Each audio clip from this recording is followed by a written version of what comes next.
Hey y'all, hey. So I'm here to give a review recap of the Megan Thee Stallion documentary. Um, I do have a separate video that I'm gonna be putting up today where I quickly go over her last album, Megan Act Two. I would just like to say that that whole album knocks. It's a non-skip, and that's just that on that. All right, so we get into this documentary, right? So I really skipped, I would say, like all of pretty much what happened 2000, like pretty much her come up because I was around for her come up. Like her come up wasn't that long ago, for real. So it's like I don't need to see all of that. I got all of that. Like let's get to it, right? So where I really started off is pretty much like around the time that her mom passed. So Megan, talks about, we see different, footage of, when Megan was first starting out. And I'm talking about, I keep it realer than real. Fuck the critics of how they feel. I'm getting money. It is what it is. Like that Megan right there. Like free coat like that Megan. And so, it was showing, just how she really looked up to her mom. Um, and that she got a call one day from her mom saying that her mom was like she didn't really feel well.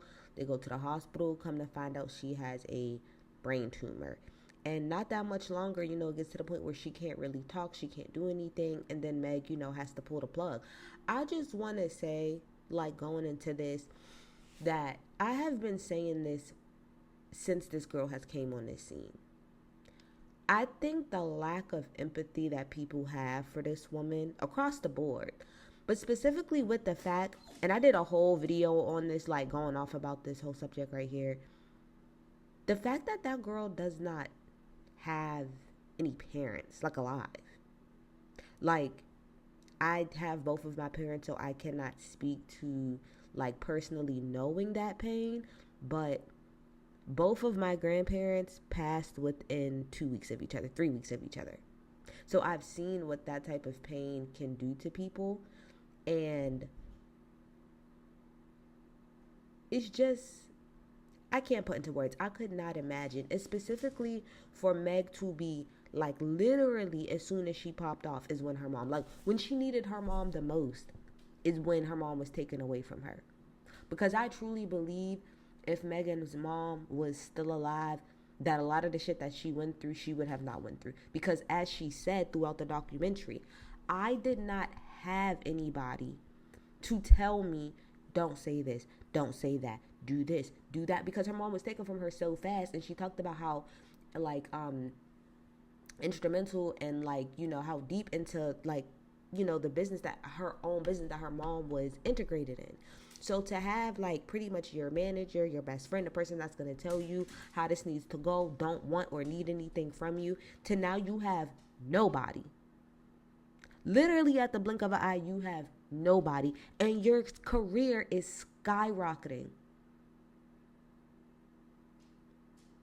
You don't even have the time to even sit down and literally process your own grief because you're too busy being a fucking superstar. Like, I really want people to go back and think 2019-ish is really when Meg was starting to take off. That's right before Savage. I could not imagine. I could not imagine. And so I wrote a few quotes throughout here that she said throughout the documentary that I thought was interesting. So she talks about, once her mom passed away, she just really started drinking heavily. I do like the fact that she addresses some of the narratives that's been out there about her, specifically her drinking. She talks about how she just not just talks about, it shows how she was just drinking and drinking and drinking and drinking. And Meg said that, once her mom passed away, when she kind of looked around, everybody around her was happy. So she wanted to, feel like that too. So that's what she, gave off, which is crazy because from a fan's perspective, no, we looked at it the opposite. Meg always looked like she's happy. Meg always looks like she's having a good time. Meg always looked like, she's the life of the party. And so as fans, that's what we feed off of. I want people got to remember, Megan Thee Stallion really became like who she is and like really known, outside of the fact that obviously she can very much so rap. She's from Houston, like all of that too. But Megan's energy, like without even personally knowing her, Megan's energy leapt through the phone to people that watched her and consumed her. The fact that Megan was cool with all of the girlies. We're talking about coming in to a time where it's Nicki and Cardi going at each other, and to have a girl come in that's a rapper and it seems like she's cool with all the girlies. It was refreshing, her energy. So it's interesting that she said she was happy because the rest of us was happy, but when we was happy because it seemed like you was happy. I just think that that's really, really, really interesting. But she said once her mom passed away, she left Houston and she ain't come back for God knows how long. Understandable. So then, obviously we get into 2019, how her career starts to take off. We talk about how she manifested doing Savage with Beyonce. 2020 comes, she does Savage. We see how that whole thing took off. And this is gonna go back to something that I always say about Meg. And we're gonna talk about Traumazine and why I feel like that album didn't connect the way it was supposed to. Megan is a rapper. Like, she is a rapper's rapper, similar to Lotto. And I say this about Lotto as well. And it felt like because of the success of Savage, that the label and those around her thought that she needed to be pushed more into a pop lane. Savage was an isolated, like, not to say that because the thing is she has other hits, but from a pop standpoint, that was like a isolated, everything was perfect type of situation. She was newer. You had Beyonce on the track. Both of them are from Houston. It's during lockdown, during COVID. There's a dance that comes with it. Like, lightning in a bottle. That's what I'm trying to say. That's a lightning in a bottle moment. And I feel like ever since Savage, like, the people that handle her have been trying to make her more of a pop girl because everybody knows her now because of that song. But she's not a pop girly. She's a rapper. So when you just let Meg does what she do, which is rap, it's always going to work. But we'll get into that later. So let's talk about Kelsey for a second, right? I'm not really going to go through everything in this documentary. I'm going to talk about the parts that stood out to me, right? Let's talk about Kelsey for a second. I like the fact that Megan did not try to hide. Like, given everything that Kelsey has done to Megan at this point, Megan could have absolutely made this documentary and like either just not really talked about Kelsey too much or made it seem like they was okay. I appreciate that she was honest in this documentary with not just her words, but with showing the footage of how close they actually were. But I also think that's important to show like why I think maybe both sides were as hurt as they were. But you see that those two people, they were genuinely friends. Like, they were friends, like really, really like good friends. So I appreciate the fact that she showed that, because I think it just gives credence to like their actual relationship or what it was like, right? We'll talk about Kelsey in a little bit. Again, she starts talking about, how around that time she was drinking heavily. So then we bring Tori into the situation. Now I'm going to try to remain calm because I really haven't even interacted with this whole situation with Meg and Tori because the internet drives me insane. So a lot of times I have to disassociate and not even engage with that type of content. Like, the crazy part about it is if it bothered me that much, if the shit that I saw about people talking about her and Tori bothered me that much and I have absolutely nothing to do with it, I can't imagine the turmoil that girl was going through. Something that Rory from Rory and Maul podcast said when the verdict had came out about Tori. Rory was like, yeah, there's people online saying like, oh, she's so happy. He was like, I don't think she's happy at all. I think she's probably really sad. Yeah.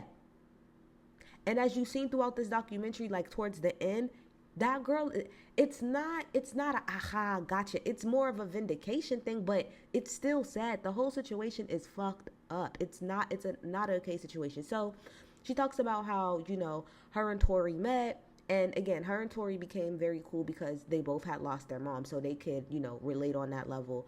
And they were cool. So we'll get into the trial in a little bit. I do want to also say about her team, right? So I've paid attention very much so to her team. What I will say is I can see why I did not know that Lorianne Gibson Boom Boom Cat was her creative director for a lot of her stuff. That makes sense. And like Meg is the exact same age as me. So if I was a girl in the industry, who am I? I'm calling Lorianne because that's what I know, and I'm gonna call. And then she has Law Roach that I did not know that Law Roach helped style Megan. I did not know that. So like you got Lorianne, you got Law Roach. I really liked Lorianne throughout this documentary. I really think that she pushed Meg like in a really good way, but she was also very like encouraging to her. Like that little speech she gave her when Megan was like, I'm ready to go home. I want to go home. I want to go home. I don't feel good. And Lorianne, I think, knows Meg enough now to tell, like, girl, you ain't really sick. Because she was like, okay, let's do the whole thing. Then you could go home. No, I want to go home now. She was like, girl, pretty much giving her the pep talk. Like, girl, you are a superstar. And I get that you don't want to, but if you want to be a great, like I know you're a great, you're going to push through. And what did Meg do? She pushed her ass through. I loved Lorianne throughout this documentary. She was great. She was great. She was great. She was great. She was great. She was great. Before we talk about the Traumazine album, right? Let's talk about the Gayle King interview, right? Because we're going to talk about the Gayle King, Tori Kelsey thing right now, where that's going to lead into some things about the media, and then we'll talk about her Traumazine album. I'm really going to try to stay cool, calm, and collected as I do this. So, we all know that Megan did an interview with Gayle King. Okay, they show her getting ready for that. She does the interview. They highlight the part, you know, where when she was asked, pretty much like, did she have a sexual relationship with Tori? And she was like, no. And so, you know, we see right after the interview, you could tell that Meg like immediately regretted saying it, like not telling the truth, because she's sitting in a room with T. Ferris and she was like, oh man, like she's like, I don't even understand why why she would ask me that. She was like, but also Megan's thing, not just Megan's thing, this is the point. This is the point of the matter. Megan lied about sleeping with Tori. I don't think anybody who watched that interview thought she was telling the truth. Of course you slept with Tori. That's not surprising to us. But I understand why she lied. She lied because that's just going to give somebody else something to say, even though lying is just giving them something else to say. But the point of the matter that Meg was making and that everybody else was making around it is, so, okay, she lied about sleeping with him. What the fuck does that have to do with with him shooting her? And that's the point. Let's just say, and I don't say let's just say, she ends up admitting a couple of minutes after that she did indeed have a sexual relationship with Tori. That they fucked about maybe 1 or 2 to 3 times or whatever. When she was drunk, they fucked. Yeah, it is what it is. But as she said, does that now justify the fact that he shot me? And that's the crazy part, like she said. Niggas was trying to use she slept with Tori as a gotcha. That's not a gotcha moment. That's not a gotcha moment. And this is the thing. If it really would have just ended at, you know, Kelsey and Tori had a relationship and Meg was sleeping with Tori without Kelsey knowing, if it would have ended right there, and that's the conversation that we're having. I don't know how we would have found out about that, but let's just say news leaks about that. If it would have ended right there, then we're having a different conversation, right? But the point of the matter is that that's what started the argument, right? But that's not how the argument ended, which is why that's not what we're harping on. If that's all that happened, then we can talk about that all day. But the point of the matter is that regardless what they were arguing about, someone ended up shot. What are we talking about here? So, yes, she slept with him. So now what? So now what? None of that makes what happened to her okay, period. And to the dumbasses who think Kelsey actually shot her, I want to say that y'all are dumb as hell. I just want to make it clear that y'all are dumb as hell, and I don't like talking to you people. But I will say that if that is the daggone case, that Kelsey did actually indeed do that to Megan, does that justify her sleeping with her ex? Justifies that? Because that's all that y'all are setting it up to be. That, oh, well, you fucked your man's best friend. You fucked your man. Okay. And that gives her the right to shoot me. If that's your thinking, stay the hell away from me is the way I look at it. It's too much. But anyway, so she talks about, the whole situation or whatever. I'm going to tell y'all, I said it before, but I'm going to say it one last time on this channel. I believe that everybody is lying to some degree. What I do believe is that Megan actually got shot. What I do believe is that Tory's the one that did that. Now, how that all happened, I do not know. But at the end of the day, do I believe that Tory shot Meg? I do. Do I believe the story is as simple or went exactly how Meg says? No. But do I also think that Meg told the story so she has to stand on it? Yes. But do I think that means that she did not get shot by him? No. I think Megan is not telling the truth on some things, which she admitted throughout this documentary that she didn't. I think Kelsey's lying about things. And for a fact, the main person lying is Tory. Because he can't even keep his lies straight. 1 minute, she wasn't shot at all. No, 1 minute she was shot. Then she wasn't. Then Kelsey didn't do it. Then Kelsey did do it. Then you're not sure who actually did it. Then you were going to speak for yourself on trial, but then you decided not to. Now it's Rock Nation's fault, and it's Desiree from Rock Nation's fault, and now the DA was conspiring. I just want to say this. I want to say this to people.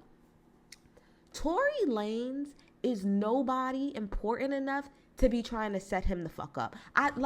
It's like the importance that y'all give this man is insanity. Be very clear. Prior to all of this, Tory was doing his little itty bitty things. He was trying to come up a little bit. But be clear, Tory was not on nobody's Billboard Hot 1, the top 10 or whatever. He didn't have no recognizable fucking song unless you was really delved into him and his music. That's something you had to be dialed into. So Tory ain't nobody that somebody needs to plot to come up with this big ass scheme like y'all try to say they did with Bill Cosby trying to buy NBC. Who the fuck is Tory Lanez for somebody to feel like they gotta set him up?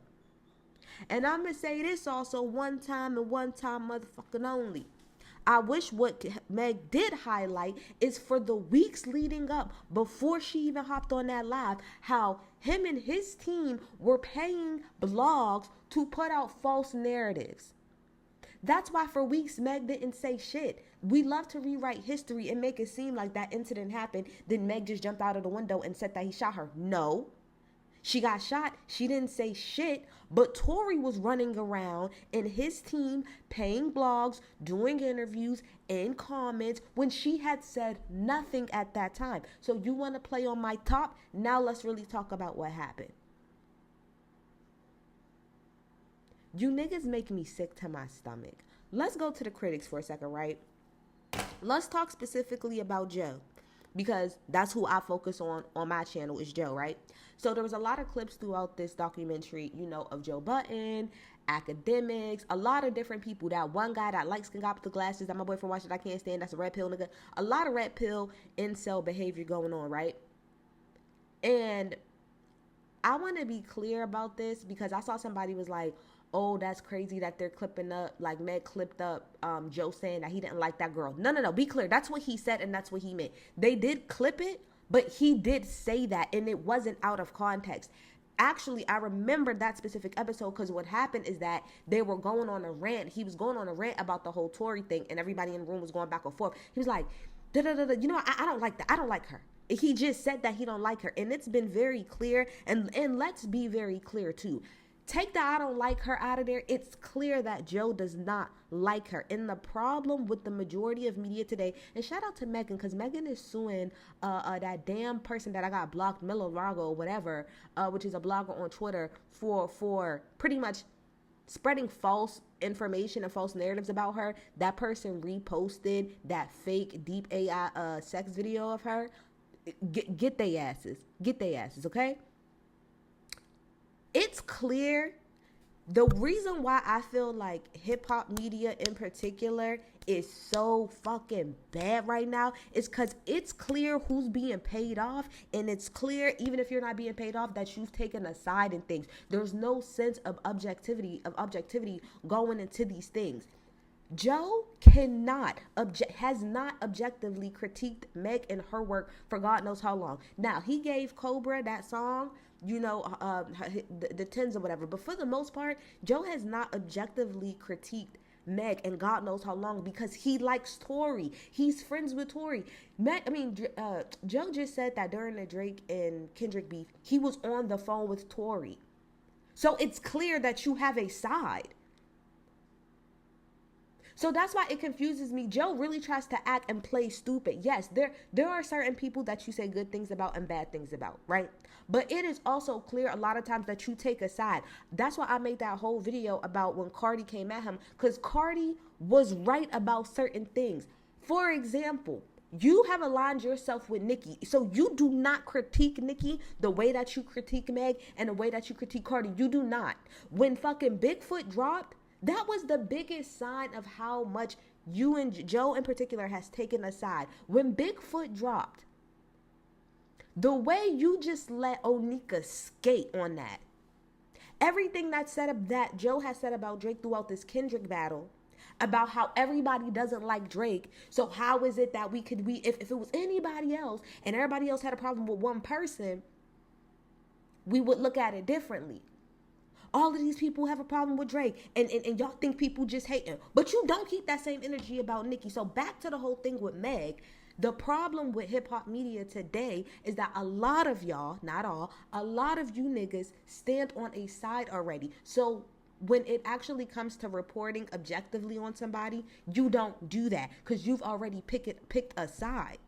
So when it comes to academics, we already know academics is fucking trash. But on top of that, he does not like Meg. Hell, he really don't like women for the most part. And Joe, at the end of the day, Joe was accused of abusing people before. Plus, Tory is his fucking friend. So with all of that being said, of course, he's not going to be on Meg's side. So I want to say all of that to say that all of those clips, they were clips, but that is indicative of Joe's feelings towards Meg. He does not like her. And the crazy part is, Joe has said before that he thinks everybody is lying. But my thing is, if you think everybody is lying, why is everybody not being held to the same standard? Why are you only going hard on this girl? Joe really pisses me off the way he covers Meg, and that's why I wish he just wouldn't, because he does not keep it objective. For example, I'll give you, and I'm off of this whole thing with Joe, but I'll give you one brief example that just happened. So in the last part that just happened, they talked about the fact that Tory was suing his lawyer or whatever because he didn't like the way he represented him. You did all of that and talked about, oh, she has a doc coming and trying to make fun of that. But not once did you talk about her album. You talked about Summer Walker's fucking single. You talked about Tyler's album. And you want to talk about that girl's documentary and the fact that the person who shot her got some shit going on. But you didn't talk about her fucking music. You didn't talk about her album that just dropped. That's what I mean when I mean you guys are not being objective. If we're going to talk about it, let's talk about it. Otherwise, stop saying her name, because you only want to say her name when it's attached to this case. And it's weird because Joe went on a whole rant saying how she needs to stop bringing it up when she said on his that she's the Teflon Don of the court. Oh, you need to stop bringing it up. You need to stop. But y'all niggas keep bringing it up. And when she actually gives y'all music to soak in, y'all don't do it. Fucking let's go into Traumazine. That's a perfect segue into Traumazine. So Traumazine, the album, right? Traumazine came out literally a couple of months before the trial actually started. I believe that album was not received very well for a couple of reasons. Number one, I feel like with everything that was surrounding her in the trial, it just wasn't a good time. Kind of like how right now, Drake just dropped a preview for the No Face video, which, be clear, I fucking love that song and I play it all the time. But I think right now, whatever Drake drops in this climate, just everything that's surrounding Drake, people are not going to be receptive of what he's trying to say. And I think that's what happened with Meg. That's why I feel like this second Meg Act 1 and 2 was received a whole lot better outside of the music being better. But I just feel like it's the climate around her. When she dropped Megan Act 1 and Act 2, that's after the trial and everything has kind of died down a little bit. And that fucking short leprechaun midget is in jail. But prior to that, again, I feel like everything surrounding Meg was not music. It was everything about the trial. So it's hard to kind of cut through talking about your music when all anybody wants to hear about is the trial and the shooting and things like that. I also feel like Traumazine, like she said, was an album for her. Because if you really listen to Traumazine, which I have, it's very much so like what it sounds like. Traumazine, her talking about her anxiety and all the different feelings that she was having at that time. So I think that's the second thing. Number 3, I also feel like people, that's not the Megan Thee Stallion that people like are familiar with. When people hear Megan Thee Stallion, they think hot girl summer, hot, like the hot girl coach, like shaking ass, twerking, we outside, fuck these niggas. And for her to be more like more introspective in that album, and less like outwardly I'm really confident. That's why you see I don't want to say the only, but the few songs that did do good off of that album was her popping her ass. I'm not trying to be funny, but like Body is from Traumazine. That song did really well. It was a hit for her. Why? Because it kind of falls in line with what people know about Megan, which is like very much so self-empowerment. But it's like, how can she feel self-empowered when she don't feel good about herself? You know, she does not feel good about herself.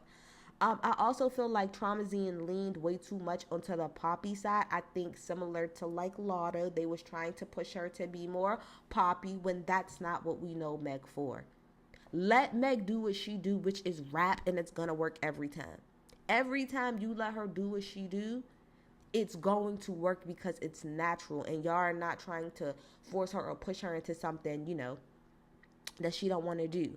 But let's also talk about, I really do want to talk about before we wrap this up though, just really seeing her go through that was really hard. When they came back with like the verdict and she like cried, I was in my bed in pure tears. I felt for her so much throughout this thing. I will say, I know a lot of people are going to try to say that she's playing victim, but in reality, if we're talking about the situation with Tori, she was the victim. So it's not her playing something. She is the victim. She is. It's nothing to play when that's what you are. But I will say that I appreciate that she was like very vulnerable throughout this. You know, we saw the happy sides, a lot of sad sides. It just, what I will say really that I took away from this is Megan is lonely. Like, when I see her like sitting at her mansion by herself, like, you know, waiting for the verdict and stuff like that to come out, you got all of this acreage, you just kind of playing with your dogs, like, it seems like Megan is very, like, maybe she's not anymore, she's getting to a better place, but it just seems like she's very alone. That's how it comes off. She's very alone. And to be berated the way that she was the last couple of years with negativity, like she says, that's why she said, when I step out on the stage, I'm thinking all these people are gonna boo me, because if you was to look online, you would think Megan Thee Stallion is the most hated person in the world. But then when she steps out on stage and everybody is singing and quoting her lyrics and stuff, it's like, girl, that's them niggas on who ain't got nothing better to do but to sit online and do shit all day, girl. We love you for real, for real. That's what I want to say. Megan, we love you for real, for real. Fuck with all of the I know it's hard because a lot of times as humans, we're always going to take in the negativity before we do positivity. But the point of the matter is that, Megan, you are truly loved, girl. Like, you are truly loved. Like, truly. And again, I appreciate her vulnerability throughout this whole documentary. I really did appreciate it. I think she got her point across. I think we can put this Tory shit to bed, like, for real. Like, whatever Tory decides to do, let academics and incels and Joe and the rest of them niggas cover that shit. But I think for the majority, for the rest of us, we're pretty good. That nigga's in jail. If he gets out, whatever, we'll do. It is what it is. It doesn't matter. She went to court, and everything that needed to be proven, for the most part, like to shut you niggas up, for the most part, she did her job, is the point. Kelsey got on the stand and said absolutely nothing. Tory, after for months running his mouth saying that he couldn't wait to tell his side of the story, said absolutely fucking nothing. And even though the majority of us heard the tape, you niggas finally decided to open up y'all ears and hear that damn tape of him talking to fucking Kelsey. And I don't want to hear, oh, he was, I'm not going to even go down that road. Point of the matter is, that's why I feel like, now if we go into this new album, Megan, that it's able to be received a little bit better, because now that that's done and that like leprechaun is in jail, like we can now really focus on what we need to focus on, which is that she's that bitch. She's that bitch. And most importantly, you bitches are not out rapping her. Y'all not out rapping her. But I thought the documentary was really good. I really felt it was really good. We got to see pretty much what she was going through throughout that whole time, and I was assuming that it was really, really bad. You know, she got to the point where she needed to go to a mental hospital. I mean, not mental hospital, but like a mental retreat, because she had a really bad breakdown. And I'm just glad to see, you could tell in the music that she's feeling herself. Like the music even feels happier. It feels more true to herself. She seems and it feels musically like she's in a good spot. And that's what she's saying. But y'all to get in the comments. Tell me what y'all think. I'm out. Bye.